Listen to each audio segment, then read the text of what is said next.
जिला मोतिहारी पवन में दम के नथिया उतारे का हो बलिया बनारस आ जिला मोतिहारी पवन में दम के नथिया उतारे मऊ के लोग काम करे ना हो नहीं मन जोग मरद मिला लहंगवा कदी कवनो गीला रंगीला हवे ई गाजीपुर जिला। लहंगवा कदी कवनो गीला रंगीला हवे ई गाजीपुर जिला।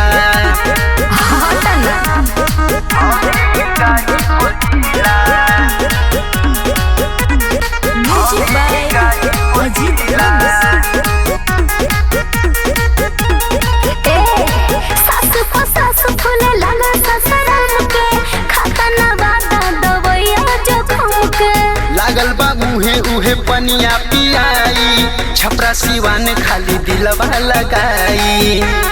हाँ जी सुनी सास फूले लागल ससुराम के खाता नवादा दवैया जखम के लागल बा मुहे उहे पनिया पियाई छपरा सिवान खाली दिलवा लगाई।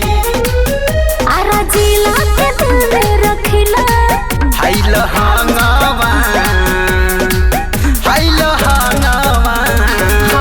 लहंगवा कदी कवनो गीला रंगीला हवे ई गाजीपुर जिला। लहंगवा कदी कवनो गीला रंगीला हवे ई गाजीपुर जिला।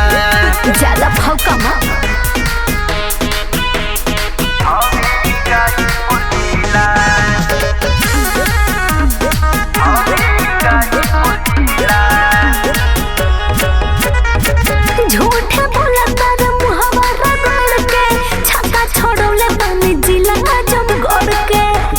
अजय की ना पूजनी दम रे देवी मनोजवा जगह पर जखम रे।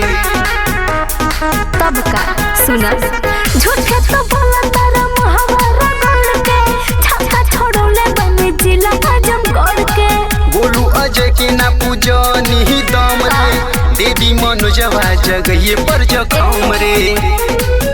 अनिल बाबू हंसे सतुआ न मिला हाय लहंगवा लहंगवा कदी कवनो गीला रंगीला हवे ई गाजीपुर जिला। लहंगवा कदी कवनो गीला रंगीला हवे ई गाजीपुर जिला। हाँ तक कुल पता चल जाए।